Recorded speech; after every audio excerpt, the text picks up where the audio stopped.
देते हैं सर को कि किस प्रकार से पूर्व सैनिक संघ जो है वो वर्तमान के सैनिकों के साथ मिलकर खड़ा है, देश के साथ मिलकर खड़ा है। और भी बहुत सारे सैनिक हैं यहाँ पर।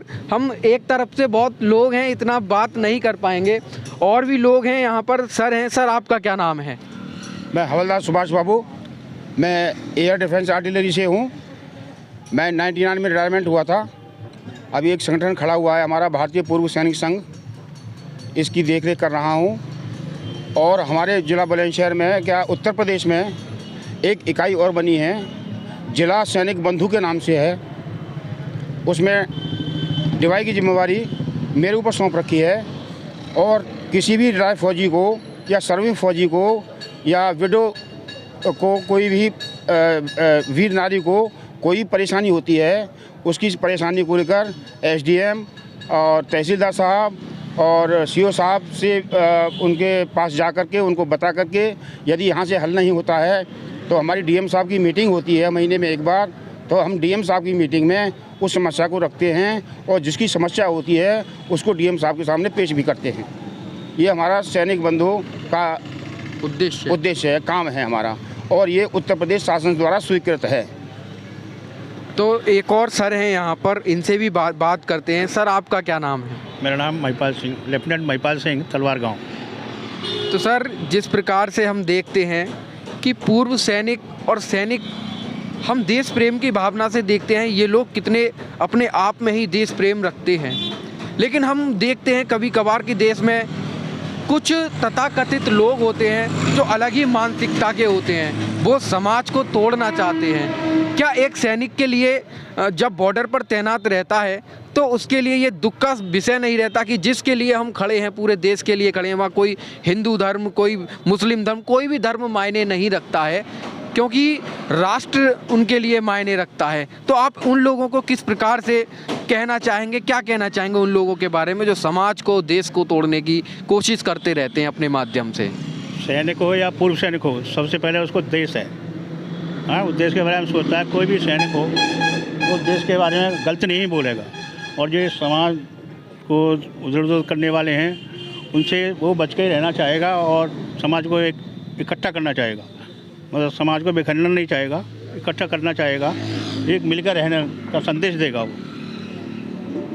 तो सर जिस प्रकार से हमारे बॉर्डर पर सैनिक हैं और वो लोग कभी होता है कि आतंकवादियों ने हमला कर दिया तो वो शहीद हो गए, तो उनके लिए कभी उचित व्यवस्थाएं सरकार नहीं कर पाती है।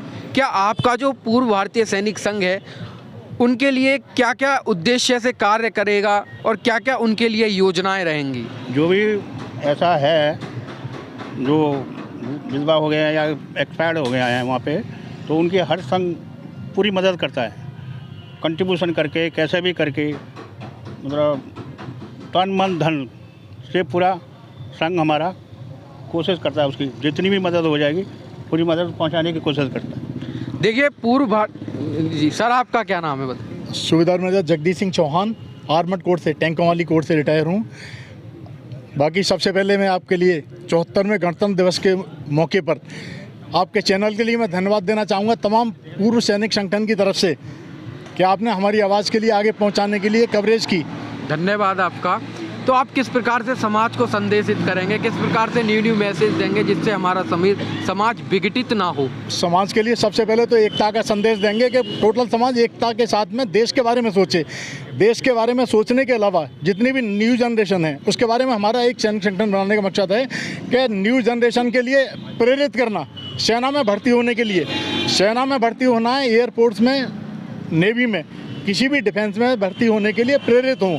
हमारे एक बच्चों के तरीके से देश सेवा की भावना उनमें जागृत हो और जागृत देश सेवा के साथ साथ अपने फिजिकल फिटनेस को तैयार रखें, मेंटली फिट ही रहें। मेंटल फिट रहेंगे तो देश सेवा के लिए भर्ती भी नहीं होंगे। जो अभी स्कीम चली है तो स्कीम के बारे में चाहे 4 साल के लिए नौकरी के लिए चलिए अग्निवीर के नाम से, तो उसके लिए भी फिट रहेंगे तो देश सेवा में जितनी भी संख्या देश के बारे में सोचने वालों की बढ़ेगी। तो ये जितने भी विघटनकारी हैं जो जातवादी में देश को बांटते हैं या धर्म के नाम पर बांटते हैं, उन लोगों की दाल नहीं गलेगी। सबसे पहले मेन चीज़ होती है कि देश है तो हम सुरक्षित हैं। नहीं कांड वो हो जाएगा जो तालिबान का ने किया था अफगानिस्तान में, हवाई जहाज में लटक के आदमी जो भाग रही थी वहाँ की जनता, तो वो इंडिया में ये हालत हो जाएगा जब विघटनकारी ताकतें सक्रिय हो जाएंगी। तो इनके लिए रोकना सबसे मेन चीज़ है। हमारे सैनिक संगठन का मकसद है कि इन विघटनकारी ताकतें जो भी हैं, जो विदेश के बारे में खाते इंडिया के हैं और विदेश के बारे में बातें करते हैं, तो सबसे ज़्यादा वो गद्दार हैं देश के अंदर, उनके लिए रोकना हमारा काम है। लेकिन सर कभी कभार क्या होता है, जैसे इंडिया सर्जिकल स्ट्राइक कराए तो उस पर भी लोग सवाल उठाने लग जाते हैं। सबूत मांगने के लिए मैं ये कहना चाहता हूँ कि उन आदमियों के लिए पहले सेना में जाके भर्ती हों, जैसे और कंट्री हैं, जैसे वियतनाम कंट्री है, उसमें हर आदमी को एक दफ़ा सेना में भर्ती होना पड़ेगा। अभी हमारी SDM मैडम आके गई हैं, तो लेडीज़ आजकल के टाइम वो भी डिफेंस में भर्ती हो रही हैं। तो मैं ये कहना चाहता हूं कि पहले सभी के लिए 4 साल के लिए या 5 साल के लिए पहले सेना की नौकरी की जाए अदर कंट्री की तरह, उसके बाद उनके लिए किसी पद पे यहाँ पे बैठाला जाए सिविल के अंदर, जो कि सिविल वालों को ये पता रहे कि परेशानी क्या होती है, हाई में क्या परेशानी होती है, 0 डिग्री या -डिग्री पर कैसे सैनिक काम करते हैं। देश की रक्षा के लिए एक ही ध्येय होता है कि देश की सीमा की रक्षा हो, और यहाँ बैठ कर के बातें बना देते हैं कि चाइना अंदर घुस गया, क्या वो हो गया। सेना पे विश्वास जिसको नहीं है तो वो देश का गद्दार है। उसके लिए मैं देश का हित में नहीं मानता उस चीज़ के लिए। सबसे पहले देश के सैनिक पे भरोसा करना पड़ेगा। जब सेना कह रही है कि हमारे क्षेत्र में कोई भी नहीं घुसा, चीन के लिए जो घुटपैठ हुई थी चीन के साथ में, उनको भी खदेड़ के भगाया है इंडियन आर्मी ने, और इंडियन आर्मी के ऊपर पूरा भरोसा है। हमारे पूर्व सैनिकों को नहीं, पूरे देश को भरोसा है, कुछ आदमियों को छोड़ के। सर जैसा कि अभी मोदी सरकार ने, भारत की सरकार ने एक नई स्कीम लागू की है अग्निवीर, आपको क्या लगता है उससे भारत के लिए कितना बेनिफिट होने वाला है, या वो स्कीम केवल युवाओं का भविष्य खराब करने के लिए है? वो युवाओं का भविष्य बनाने के लिए है स्कीम। ऐसा है, इससे ज़्यादा से ज़्यादा जितनी भी हमारी युवा जनरेशन है इसको मौका मिलेगा 4 साल के लिए। 4 साल के बाद में उसके लिए एक है, एक तो एक सर्विसमैन का, जैसे हम पेंशनर्स हैं, हम कंप्लीट सर्विस वाले हैं, लेकिन उनके लिए ये मौका मिलेगा कि वो एक्समैन की काउंटिंग में आएंगे 4 साल करने के बाद। उनके लिए जो सिविल सर्विस में हर स्टेट गवर्नमेंट ने ये सुविधा दी है कि भाई हम इनके लिए 5% इनके लिए रिजर्वेशन देंगे, तो उनके लिए ये फ्यूचर बन जाएगा। जो भी पैसा उनको वहाँ से मिलेगा 4 साल में, तो उससे आगे के लिए अपने फ्यूचर को बनाने के लिए कामयाबी है उनके लिए। और सेना की संख्या बढ़ेगी, सेना की जो काउंटिंग है वो आगे को बढ़ेगी, और देश की सुरक्षा के लिए मजबूताई मिलेगी इस चीज़ से। सर लेकिन एक बात ये कही जाती है लोगों के द्वारा कि कुछ नहीं होगा इससे, वो जो सैनिक हैं जो अग्निवीर में बनेंगे वो लोग चोर बन जाएंगे, उनको हथियार चलाने आ जाएंगे तो वो गुंडागर्दी करेंगे, ये करेंगे, ये लोग कहते हैं। ये कितना सत्य है, इसमें कितनी सत्यता है? इसमें कोई सत्यता नहीं है। जो आदमी अग्निवीर के लिए ट्राई कर रहा है और जो आदमी अग्निवीर में भर्ती होना चाह रहा है, उसके लिए देश के प्रति भावना है। जब वो 4 साल सर्विस करने के लिए तैयार हुआ है, एग्री हुआ, लाइन लगी हुई है अग्निवीर में भर्ती होने के लिए, और ये जो लोग बोलते हैं कि उससे वो चोर बनेगा, डकैत बनेगा, वो कोई चांस नहीं है। वो एक अच्छे फ्यूचर के लिए, आगे के लिए, देश की तरक्की के बारे में सोचेगा, और आगे को एक अपना कोई भी बिजनेस, कोई भी काम अपना स्टार्ट कर सकता है। उसके लिए एक डिसिप्लिन मिलेगा देश के लिए। और देश का जो सैनिक है हर किसी के लिए ज़रूरी बनता है कि सबसे पहले डिसिप्लिन, और जिसने अपना डिसिप्लिन सुधार लिया तो वो काम ही उसका सारे ठीक हो जाते हैं आगे के लिए। सर जैसा कि हम देख रहे हैं आजकल लोग बेरोजगारी पर सवाल खड़ा कर रहे हैं, अग्निवीर से बेरोजगारी पर कितना असर पड़ेगा? अग्निवीर पे बेरोजगारी काफ़ी कम होगी। जितनी ज़्यादा एनरोलमेंट होगी, 4 साल के बाद रिटायरमेंट लेंगे, रिटायरमेंट के बाद में न्यू जनरेशन भर्ती होगी, तो बेरोजगारी काफ़ी कम होगी। और जितनी भी उग्रवादी या कुछ भी पैदा हो रहे हैं ये बेरोजगारी की वजह से होते हैं। कहीं ना कहीं आदमी के लिए जॉब मिल जाएगा तो ये बहुत फ़र्क पड़ेगा इस चीज़ पे, ये काफ़ी कम होगा बेरोजगारी का मार्जिन।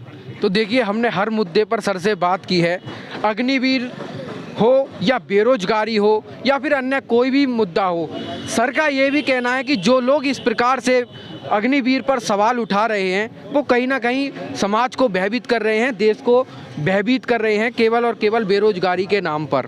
तो बहुत सारे सैनिक हैं हमारे साथ, और हम सभी पूर्व सैनिकों से कहेंगे कि एक बार जोर से भारत माता की जय का जो नारा है वो बुलंद किया जाए, और यहाँ से जो देश के दुश्मन हैं, चाहे वो पाकिस्तान हो या चीन हो, उनको ये संदेश दिया जाए कि चाहे कुछ भी हो, हमारा देश एक है, सर्वथा एकता और हमेशा एक ही रहेगा।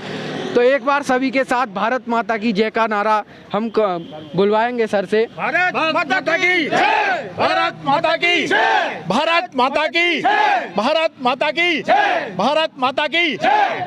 तो आपने देखा किस प्रकार से इनका जोश भी खत्म नहीं हो रहा है, और ये भारत के पूर्व सैनिक रहे हैं, और अब भी चाहे एज कितनी भी हो जाए लेकिन देश प्रेम और राष्ट्र प्रेम इनसे ये भुला नहीं सकते, और हमारे जो वर्तमान सैनिक हैं उनके साथ कंधे से कंधा मिलाकर खड़े हैं। तो देखते रहिए हमारा चैनल एक संदेश, राहुल लोधी, गौरव लोधी के साथ।